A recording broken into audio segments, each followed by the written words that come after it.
guys are all having a beautiful Sunday morning. My name is Joanna and I'm very excited to be talking to you guys again this week.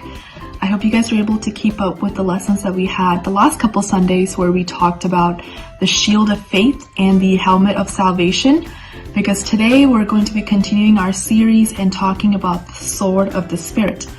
But before we get into our lesson, I have a question that I want to ask you guys.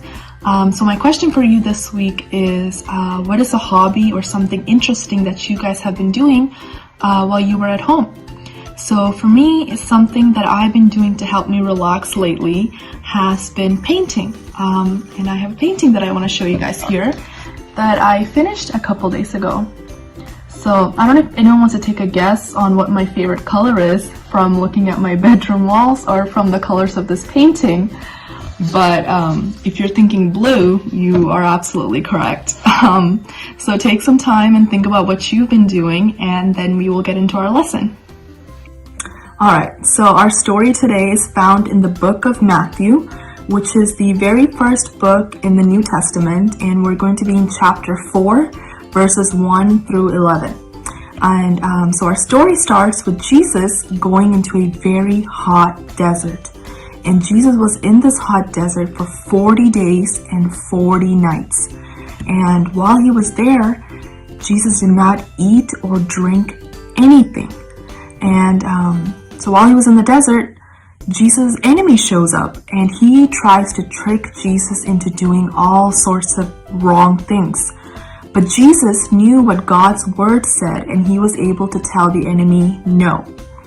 Then the enemy took Jesus to a very high mountain so that they could see all the towns and the kingdoms below.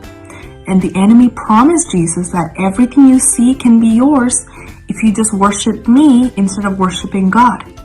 But Jesus remembered that in the Bible, God says that we should not love or worship anyone other than God himself. So Jesus was again able to tell the enemy no. He said he would not worship anyone other than God because that is not what the Bible tells us to do. So Jesus was able to beat the enemy's lies and tricks because he suited up with the sword of the Spirit.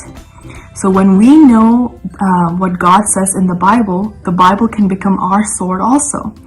And the different verses that we see in the Bible can give us strength and courage in situations where we need help also.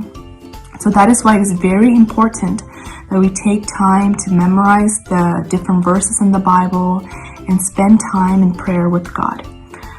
So we're going to end our story today with a memory verse. So I want everyone to grab their Bibles, and we're going to be in the book of Ephesians, chapter 6, verse 18.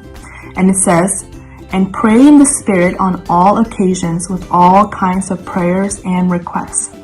So again, like I mentioned, our memory verse, it reminds us that whenever we need help, whenever we have situations that we cannot face on our own, our first priority should always be to go to God in prayer, and He will give us the strength that we need.